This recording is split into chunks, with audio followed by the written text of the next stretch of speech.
In this video, I will show you how to reset the picture settings of your LG Smart TV and fix any issue with the picture quality being unnecessarily bad and frustrating, or in situation where you have unintentionally messed with the picture quality of your LG Smart TV. Resetting the picture settings is what you should do for your LG Smart TV to fix any of this issue.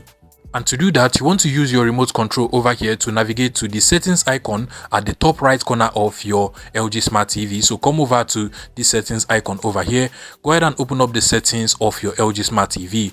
And from here, you just want to scroll down until you get to all settings over here. Go ahead and select it. Now from all settings, you want to go over to the picture settings and then scroll down to where you have advanced settings over here. Now from here, you just want to scroll down until you get to reset, and then you're going to be asked whether you really want to reset the picture settings of your LG Smart TV. Just scroll over to the top and select yes, and automatically the picture settings of your LG Smart TV will be reset. And trust me, if there is any issue or problem with the picture quality of your LG Smart TV, resetting it might just help you fix that issue. If you find this video useful, please make sure you smash that like button and subscribe to this YouTube channel for more interesting tech tips like this one.